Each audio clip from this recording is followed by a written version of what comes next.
Hey everybody, welcome back to another episode in the Perfect Grove. I am the OP Leprechaun, and today we're going to pick right back up where we left off at the end of last episode, just hopefully on a much lighter, more chill note than where we ended last time. Thanks for coming back. Let's get going. Well, welcome back to the inside of a barn. Had some video recorded to show you guys all the construction of this. And then my daughter came along and told me that I had to tear it all down because barns are supposed to be red. And I had to make a red barn, or she wasn't going to be happy with me. So here is my red barn. I use the red terracotta because I like it better because it has an actual texture. And it's not quite so bright, glaring red as either the wool or the concrete. So yeah, so that's kind of the palette for the farms now. They're going to incorporate red terracotta.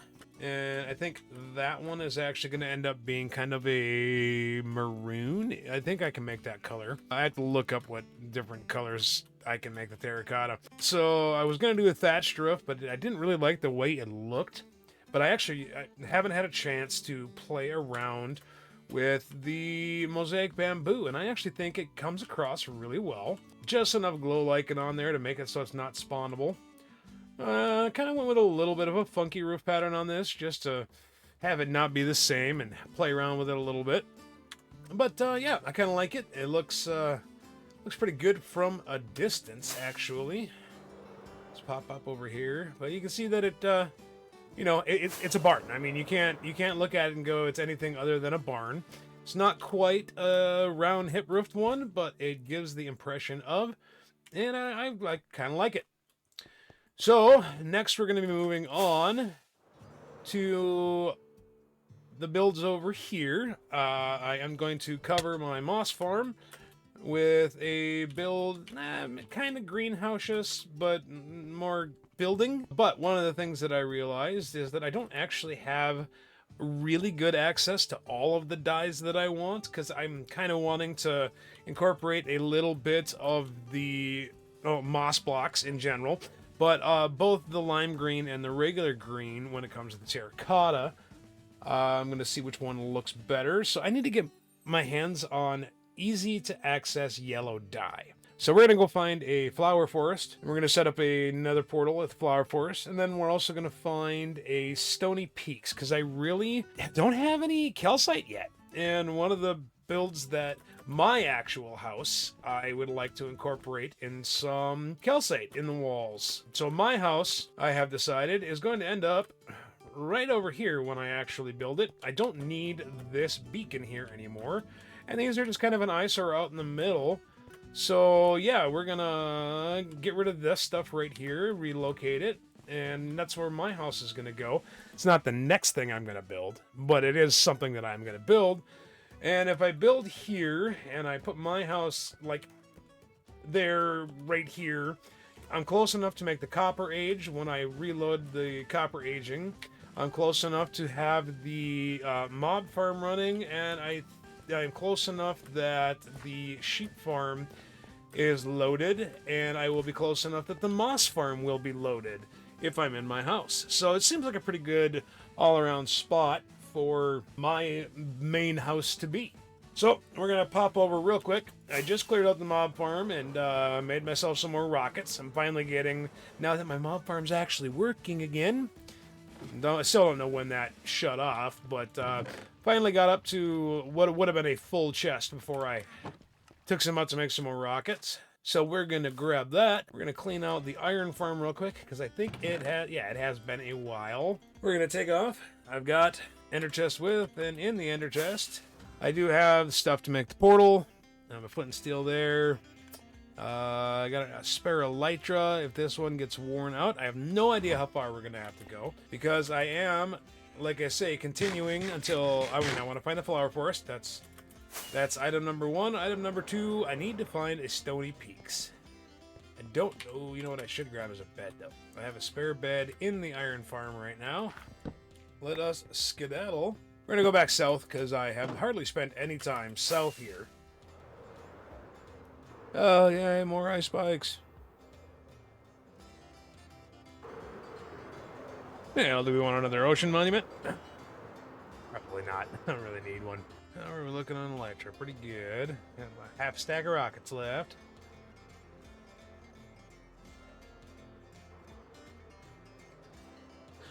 Oh, Mushroom Island. Haven't found one of those yet. Well, that's pretty cool. I think I don't have a use for it right this second, but I think setting up a portal right here and writing down the coordinates of it would not be a bad deal. Well, I can do the math when I get back and hop up on the roof of the Nether and make a portal on the roof of the Nether that'll connect to this one, and then I can always get back here. I mean, one thing I could do here, besides just getting the mushrooms, I could set up my ice farm here, because then I wouldn't have to worry about trying to light it to mob-proof it, because if I set up the ice farm directly above this, the only thing that can possibly spawn here for mob-wise is phantoms. So that is definitely something that I could do here, because I am at some point going to need ice, and other than destroying a ice spikes biome, I mean, setting up an ice farm is a fairly easy thing to do. It's just, you know, having it light enough to not spawn mobs, but not light enough to melt the ice all the time is definitely something that would be nice right there.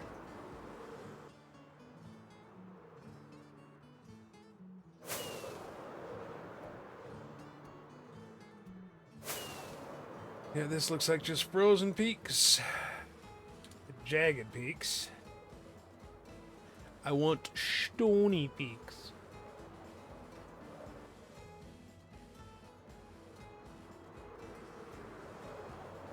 Hey, here we go. We got some calcite. I mean, it's a couple of shulker boxes worth of stuff. So we're gonna put a portal down here. It'd be pretty easy to link up to the roof of the world on this one. All right, well, we got that one. I'll grab a couple stacks of it while I'm here, just because I'm here. And I do have shulker boxes with me. Hey, we finally found a flower forest. Oh my goodness. Had 80 durability left on the Elytra by the time I found a flower forest. That is a little rough. We are indeed going to build a portal here. And then I think what I'm going to do is I'm going to pop about 1,000 blocks that way.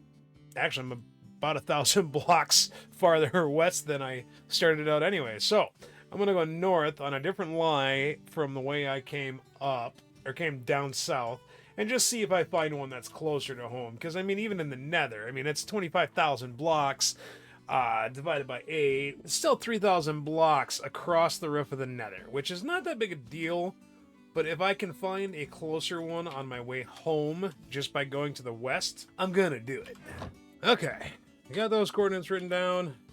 We will get the math done and get that taken care of. So I did indeed find a much closer flower forest. This one is only about 9,000 blocks away from home base, and 10,000 if you count the travel east-west as well as north-south. So I think, because of the purposes that I have for this are creating a redstone flower farm here, I think we're going to go ahead and mark this one down instead of the other. Well, I mean, I'll have the other one ready to go too, but I think we're going to go ahead and use this one because it's much closer travel. When all I need to do is get a little bit of dye, you know. The only fun part is going to be linking it up because it is quite a bit lower. So let's go ahead, put the portal right here. All right, I'm going to get the coordinates for this written down and we're going to keep heading on home. Okay, I found an above ground, not in the ocean, drowned village. And I do see some sus sand, at least some sus gravel. And what biome are we in? Plains, and this is a cold ocean. Okay, so I think it has to be a warm ocean to find sniffers. I'm gonna double check that and get back to you. Okay, I was right. It is. You do have to be in a warm ocean for there to be any sniffers. Oh, that village is on fire. What the heck? Who does this kind of stuff? All right, let's see if I can put it out. Hey, why would you have... kids these days, I tell you. There you go, no more lava in your village. You're halfway to becoming an abandoned village here, guys. Alright, is there a chicken around here? There we go. Okay, so I think... Okay, yep, need a piece of copper and a stick. Yep, yep. Alright, I'll just make the 3 real quick. Let's go see if there's anything in here that's worth getting. Oh, we got a sherd.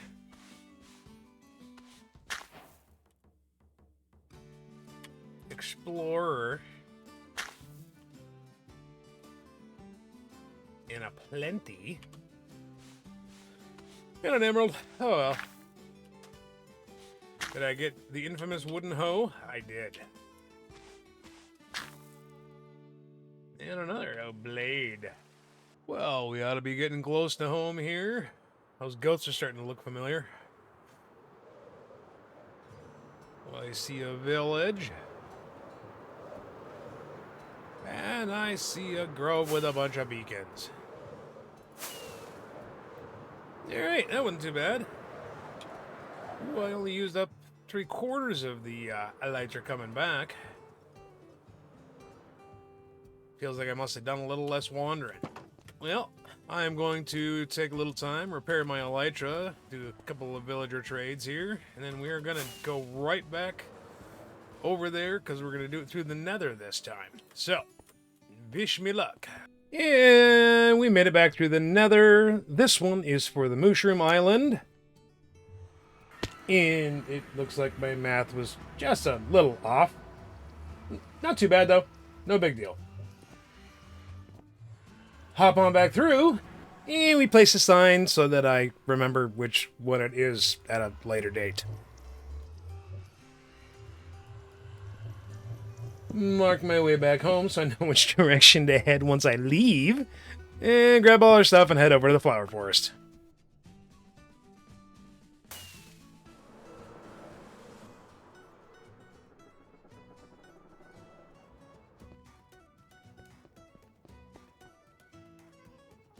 And if my math is correct, we're looking at right here, maybe. Should be good. Trapdoors across the top, keep anything from spawning up there, because we don't need any ghasts spawning and blowing us up. No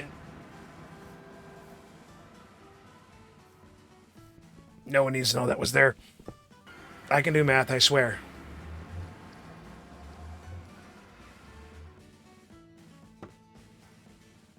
One last sign. Alright. I have everything I need to make the flower farms and the shulker boxes here. This is my redstone box. We use some grass blocks. It's in with all the dirt. And a whole lot of bone meal. Alright, here's flower farm number 1. I didn't build this one with you guys. I just wanted to test it out and make it. I've never made one of these before. We'll give her a flip here, and man, is that loud. We're going to turn that down.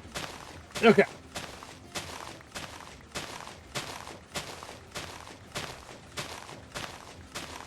So we get 4 different kinds of flowers, 5 different kinds of flowers out of this one. And, yeah. It's pretty quick.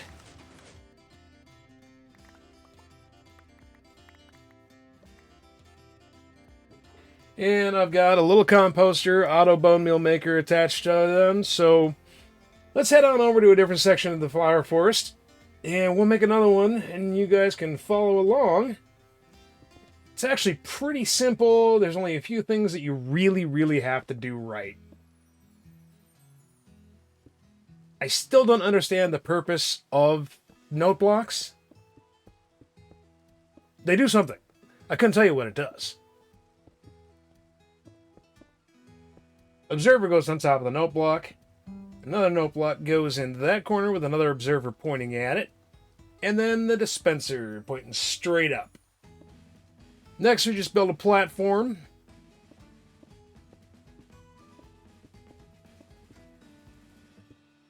Then we get our bank of observers in there, all facing down. And repeat on the other side.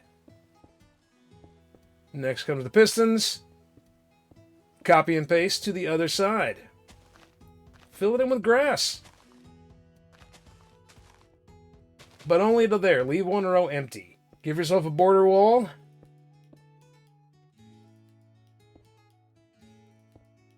Make sure you leave that center one empty so you can access the lever, because it goes right there.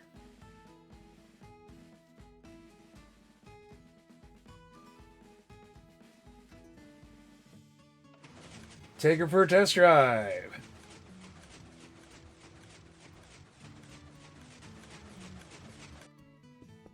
After that, you pretty much just build a wall around the outside. You know, whatever you want to make it out of. It just keeps the flowers contained. Right there, you want to make sure you use a slab so you can access the lever from up top there. And that's pretty much all she wrote on this. It's kind of a done deal. You know, give yourself some stairs heading up. A little storage chest for the flowers. Build you a composter. Put all of the bone meal in the dispenser. Give it a whirl.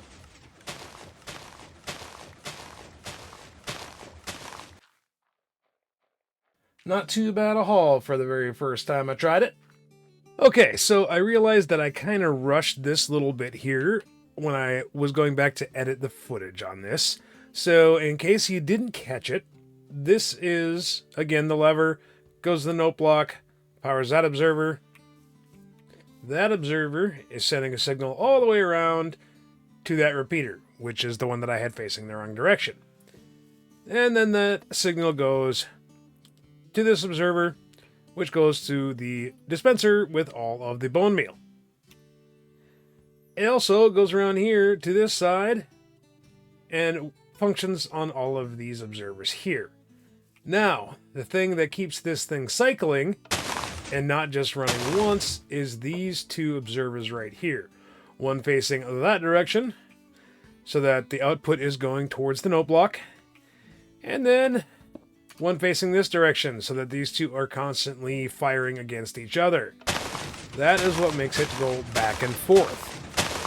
Now, I've seen other ones that have multiple note blocks, and you have to hit the note blocks and then another note block. This seems to be, for me, the best way that it works. I like this one. It's simple. It's easy for me to set up and somewhat understand what is going on. You have to make sure and sleep around here. There's a zombie problem in this area. I have been attacked by flaming zombies so many times when I wasn't paying attention and forgot to sleep. So there you go. That is the basic little flower farm. The nice part about these is they don't take up a whole lot of room, and it's actually really not too bad to just build another one. So say I wanted some of the pink or the orange flowers. Now I have plenty of yellow over here at the other flower farm, which is, I can make, between that and all the poppies I get from my iron farm, I can make orange dye all day long. So I don't really see much point in setting one up just to get the orange. And then with the blue ones and the red ones, then you can make purple ones, and then you can make lilac, and the red and the white you can make pink. Well, here's the problem though. I thought the way that you made lime green dye was with green and yellow. And I thought the way that you made cyan dye is with blue and green. Well, it turns out I was correct on that one, but if you go right here, you go lime dye, it is not green and yellow, it is green and white. So I already had both of these things to make the lime, so it's really not a big deal. And I did kind of half think you could combine blue dye with yellow dye to make green dye, but no, that is not the case. Even though that is the case in real life, it is not the case in Minecraft. You don't get to do anything that fun. You have to have cactus in order to make green dye. Which, you know, it's not that big a deal because I already have cactus in this world, but I mean, come on. It's primary colors. You mix yellow, you mix blue, you get green. That's how it works. Why do we have to have cactus? I ask you, Mojang. I don't really feel the need to add any more to this little neck of the woods. The yellow and the blue are really the ones that I need the most of. And then I also get oxeye daisies in both of them, which gives me light gray dye. So I think I'm pretty much set for what I need for this. So it'll be a nice little shorty for us for the weekend. Once again, I am the OP Leprechaun, and thanks so much for coming back to another episode of The Perfect Grove. I hope we'll catch you on the next one. Toss a like my way, throw a comment in there, and maybe consider subscribing. Thanks a lot. Bye.